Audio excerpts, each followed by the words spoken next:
Welcome dear students. आज हमारा topic है इंटर मॉलिक्यूलर फोर्सेस पे। और आज के लेक्चर में हम पहली two intermolecular forces discuss करेंगे, dipole dipole forces and dipole induced dipole forces. Next, ion dipole forces and London dispersion forces, these will be discussed in the next lecture.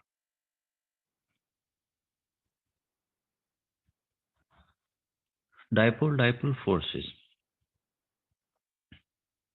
The forces of attraction present between the positive end of one molecule and the negative end of another molecule are called dipole dipole forces. आप इसकी example के लिए ये diagram देखें। ये HCl का molecule है एक, और ये HCl का सेकंड मॉलिक्यूल है। अगर आप पहले मॉलिक्यूल को देखें तो इस मॉलिक्यूल की जो Cl एटम है, ये वाली एंड यानी ये जो किनारा है, इस पर पार्शियल नेगेटिव चार्ज है। Partial means not complete, full negative नहीं है। पार्शियल नेगेटिव यानी नेगेटिव चार्ज का कुछ ना कुछ हिस्सा है, और इस हाइड्रोजन पर पार्शियल पॉजिटिव चार्ज है। तो आप सेकेंड मॉलिक्यूल को देखें तो इसमें वही बात है, ये भी क्योंकि HCl का मॉलिक्यूल है, इसमें भी सेम H पर पार्शियल पॉजिटिव एंड Cl पर पार्शियल नेगेटिव चार्ज है। तो सेकेंड मॉलिक्यूल की पॉजिटिव एंड यानी पार्शियल पॉजिटिव चार्ज वाली, और फर्स्ट मॉलिक्यूल की नेगेटिव एंड यानी नेगेटिव चार्ज वाली, ये एक दूसरे को अट्रैक्ट करें। इस अट्रैक्शन को हमने डॉटेड लाइन से शो किया हुआ है। दीज टाइप ऑफ फोर्सेस ये आगे भी मौजूद हैं। आप देखें थर्ड मॉलिक्यूल HCl का, इसमें भी थर्ड मॉलिक्यूल की पॉजिटिव एंड और सेकेंड मॉलिक्यूल की नेगेटिव एंड एक दूसरे को अट्रैक्ट कर रही हैं। So these type of forces are called dipole dipole forces. Now मैं आपको इसकी वजह बताता हूं कि इनको डायपोल डायपोल क्यों नाम दिया गया।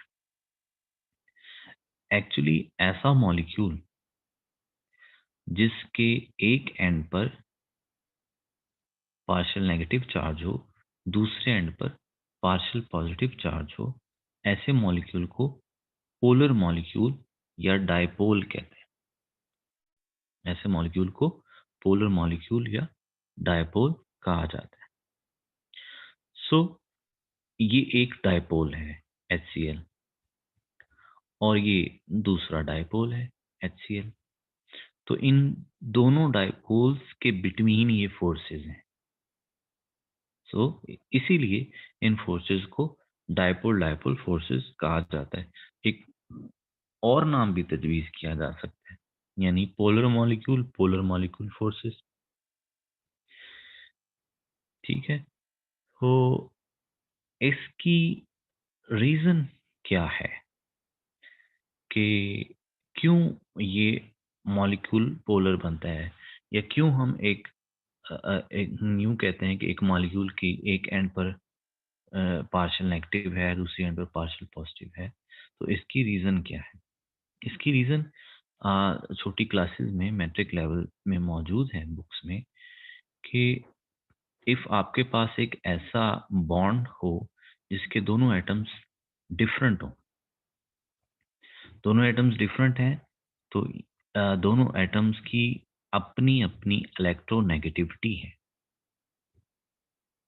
ठीक है? तो इलेक्ट्रोनेगेटिविटी क्या होती है कि ये जो कोवलेंट बॉन्ड बना हुआ है, ये दोनों एटम्स एक दूसरे के साथ एक इलेक्ट्रॉन क्लोरीन और एक इलेक्ट्रॉन हाइड्रोजन, ये अपने एक-एक इलेक्ट्रॉन को म्यूचुअल शेयर करते हैं। तो इस शेयरिंग की वजह से इनमें डेवलप हो जाता है कोवलेंट बॉन्ड।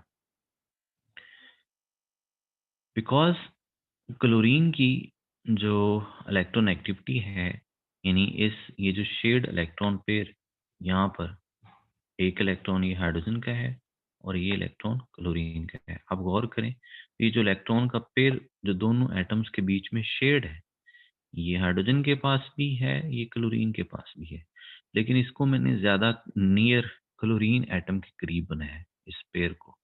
इसकी रीज़न ये है कि क्लोरीन की इस इलेक्ट्रॉन पेयर को अट्रैक्ट करने की टेंडेंसी, एबिलिटी, सलाहियत वो ज़्यादा है। इसलिए हम कहते हैं, इसी सलाहियत को इलेक्ट्रोनेगेटिविटी कहा जाता है। यानी आपसे कहा जाए इलेक्ट्रोनेगेटिविटी डिफाइन करें तो आप कहेंगे कि the tendency of an atom to attract shared pair of electron towards itself.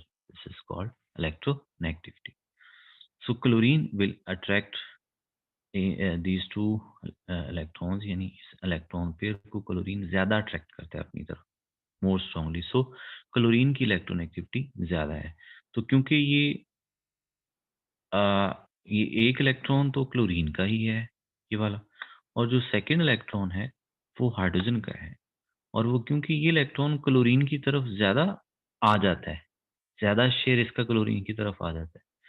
So electron chlorine की तरफ आने से क्लोरीन पर पार्शियल नेगेटिव चार्ज है। याद रखें, ये इलेक्ट्रॉन फुल क्लोरीन के पास नहीं आया। अगर फुल आ जाता तो हम कहते क्लोरीन पर फुल नेगेटिव चार्ज है, और H से ये इलेक्ट्रॉन लूज हो जाता और H पर फुल पॉजिटिव चार्ज। लेकिन ऐसा नहीं हुआ, इसका काफ़ी हद तक शेयर क्लोरीन के पास रहता है, हाइड्रोजन के इलेक्ट्रॉन का भी और इसका अपना भी। सो हम कहते हैं कि ज़्यादातर शेयर क्लोरीन के पास है। सो क्लोरीन पर नेगेटिव चार्ज है, बिकॉज इलेक्ट्रॉन हाइड्रोजन का भी इसकी तरफ रहता है, और हाइड्रोजन से उसका अपना इलेक्ट्रॉन दूर चला जाता है, तो इसलिए हाइड्रोजन पर पार्शियल पॉजिटिव चार्ज है।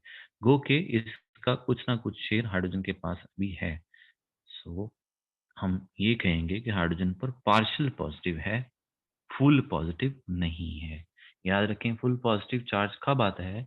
जब एक एटम फुली तौर पे अपना इलेक्ट्रॉन लूज ही कर दे, तो फिर वो आयनिक बॉन्ड बन जाता है, जिसमें एक पर पॉजिटिव चार्ज होता है, दूसरे पर नेगेटिव चार्ज आ जाता है। सो इन चार्जेस की रीजन मैंने आपको बता दी। तो इसी तरह एग्जाम्पल है क्लोरोफॉर्म में भी। नेक्स्ट एग्जाम्पल आपको नजर आ रही है। यहाँ पर ये क्लोरोफॉर्म का फार्मूला है CH Cl3, और इसमें ये इसका स्ट्रक्चरल फार्मूला है, CH और Cl3 है। तो आप देखें, कार्बन और क्लोरीन के बॉन्ड्स पहले हम देख लेते हैं। क्लोरीन, जैसे मैंने आपको ऊपर बताया, ये बहुत इलेक्ट्रोनेगेटिव है। सो इस पर पार्शियल नेगेटिव चार्ज है। 4 एटम्स पूरे पीरियोडिक टेबल में सबसे ज़्यादा इलेक्ट्रोनेगेटिव हैं। 4 एटम्स, बेशक आप उनको नोट कर लें, मैं बोल देता हूँ। वो हैं fluorine, oxygen, nitrogen and chlorine. ये चारों किसी भी दूसरे से अटैच हों तो इन पर नेगेटिव चार्ज पार्शियल में आता है और दूसरे पर पार्शियल पॉजिटिव आता है। ये केमिस्ट्री में आप इनको अपना जो है वो माइंड में रखें। सो यहाँ पर भी क्लोरीन और कार्बन के बॉन्ड में क्लोरीन पर पार्शियल नेगेटिव होगा, बिकॉज ये ज़्यादा इलेक्ट्रोनेगेटिव है। ये इस बॉन्ड में जो शेयर्ड इलेक्ट्रॉन पेयर है, जैसे इस बॉन्ड में था, ये क्लोरीन अपनी तरफ ज़्यादा अट्रैक्ट करेगा। सो क्लोरीन पर नेगेटिव नेगेटिव नेगेटिव, और कार्बन पर पॉजिटिव हो। ये इस बॉन्ड की वजह से भी कार्बन पर पॉजिटिव आ रहा है, इस बॉन्ड की वजह से भी पॉजिटिव आ रहा है, इस बॉन्ड की वजह से भी पॉजिटिव आ रहा है। सो कार्बन पर बहुत ज़्यादा पार्शियल पॉजिटिव चार्ज है। सो कार्बन क्या करेगा, यहाँ पे जो शेयर्ड इलेक्ट्रॉन पेयर है इसका हाइड्रोजन के साथ, ये उसको अपनी तरफ अट्रैक्ट करेगा इलेक्ट्रॉन्स की कमी पूरा करने के लिए, जो कि क्लोरीन ले गए थे।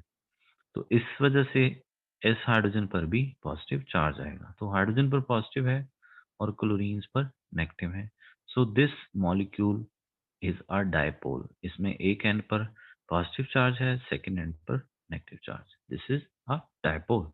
Die mean two, on pole, pole mean एक तरफ, टू पोल है इसके, पॉजिटिव और नेगेटिव।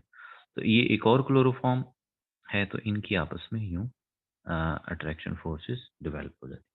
ये यूं हमने जो डायग्राम्स बनाई हुई हैं, इसमें हमने मॉलिक्यूल्स को बिल्कुल लीनियर एक लाइन में रखा हुआ है। लेकिन क्योंकि रूम टेम्परेचर पर भी कुछ ना कुछ एनर्जी, थर्मल एनर्जी इसे कहते हैं, ये रूम टेम्परेचर पर मौजूद होती है। सो इस एनर्जी की वजह से ये मॉलिक्यूल्स जो हैं वो वाइब्रेट करते रहते हैं। वाइब्रेट मीन ऊपर नीचे ऐसे मूव कर रहे हैं। तो इस वजह से ये परफेक्ट अलाइनमेंट में, यानी परफेक्ट लाइन में नहीं आते। तो ये हमने एग्जांपल्स इसकी देख ली, डेफिनेशन देख ली। अब हम अ, इसमें कुछ चीज़ें डिस्कस करते हैं कि ये फोर्सेस जो हैं ये परमानेंट डायपोल्स में, यानी ऐसे मॉलिक्यूल्स जो परमानेंटली, जिनके एक साइड पर पॉजिटिव और एक साइड पर नेगेटिव चार्ज होता है, ये उन मॉलिक्यूल्स में ये फोर्सेस मौजूद होती हैं। ये बात याद रखें। दूसरा, ये फोर्सेस कोवलेंट बॉन्ड की निस्बत वीक है। ठीक है, ये देखें, this is covalent bond and this is dipole dipole forces and this is covalent bond। तो कोवलेंट बॉन्ड की निस्बत डायपोल डायपोल फोर्स वीक होती है। कितनी वीक होती है? यानी अगर कोवलेंट बॉन्ड 100% है तो जो डायपोल डायपोल फोर्सेज हैं ये 1% होती है। Greater the strength of these forces between the molecules, greater or the values of thermodynamic parameters या प्रॉपर्टीज। थर्मोडायनामिक प्रॉपर्टीज ऐसी प्रॉपर्टीज को कहते हैं जो हीट हीट से रिलेटेड हों, जैसे मेल्टिंग पॉइंट है, बॉइलिंग पॉइंट है, हीट ऑफ वेपराइजेशन है, हीट ऑफ सब्लिमेशन है। तो इसमें हीट ऑफ वेपराइजेशन से मुराद है कि बॉइलिंग पॉइंट पर एक लिक्विड को 1 मोल को वेपर्स में चेंज करने के लिए जो हीट की क्वांटिटी चाहिए, that is called heat of vaporisation. Obviously अगर लिक्विड स्टेट में मॉलिक्यूल्स के दरमियान में डायपोल डायपोल फोर्सेस स्ट्रॉन्ग हैं, मॉलिक्यूल्स बड़ी स्ट्रांगली एक दूसरे से अट्रैक्ट हैं, देन क्या होगा? देन आपको ज़्यादा हीट प्रोवाइड करनी पड़ेगी उन मॉलिक्यूल्स को वेपर्स में चेंज करने की। जब मॉलिक्यूल वेपर्स में जाएंगे तो यानी गैसियस स्टेट में चेंज करने के लिए आपको वो ज़्यादा हीट देनी पड़ेगी, बिकॉज वो एक दूसरे को छोड़ के वेपर में जाने पर रजामंद नहीं होंगे बड़े आराम से, तो आपको ज़्यादा हीट देनी पड़ती है। इस तरह हीट ऑफ सब्लिमेशन से मुराद है कि सब्लिमेशन पॉइंट पर जब एक 1 मोल सॉलिड को आप हीट करें और वो डायरेक्ट वेपर्स में चेंज हो जाए, तो इस दौरान जितनी हीट हमें चाहिए होगी, that is called heat of sublimation. Let's see कि कौन कौन से फैक्टर्स इन फोर्सेस पर इफेक्ट करते हैं। 2 फैक्टर्स हैं, electronegativity difference and inter molecular distance. Greater is the value of it, यानी जितनी ज्यादा इलेक्ट्रोनेगेटिविटी डिफरेंस होगा बॉन्डेड एटम्स के बीच में, ठीक है, इसको ज़रा हम मज़ीद कर लें।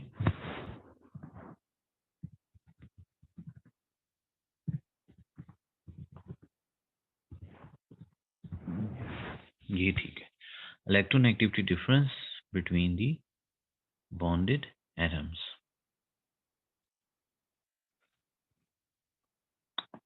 मैं आपको एक एग्जाम्पल से बात समझाता हूँ, आप देखें। आपके पास 2 तरह के मॉलिक्यूल्स हैं, HCl हैं और HI हैं। H और Cl दोनों का आपस में इलेक्ट्रोनेगेटिविटी का डिफरेंस कोई ऑलमोस्ट 1 के करीब होता है। और H की इलेक्ट्रोनेगेटिविटी और I की इलेक्ट्रोनेगेटिविटी दोनों का डिफरेंस 0 होता है, नहीं सॉरी 0.4 होता है।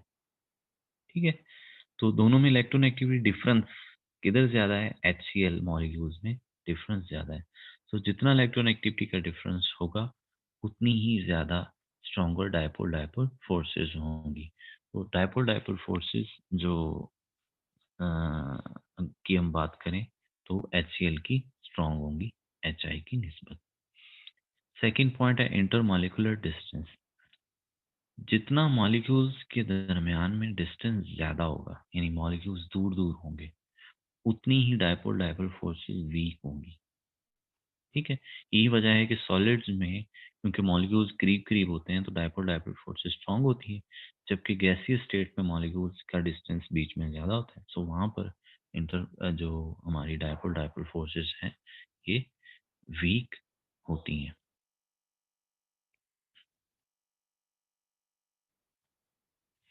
ये था हमारा आज का टॉपिक। बाकी जो 3 फोर्सेस हैं, वो हम इंशाल्लाह नेक्स्ट लेक्चर में डिस्कस करेंगे। Thank you for watching.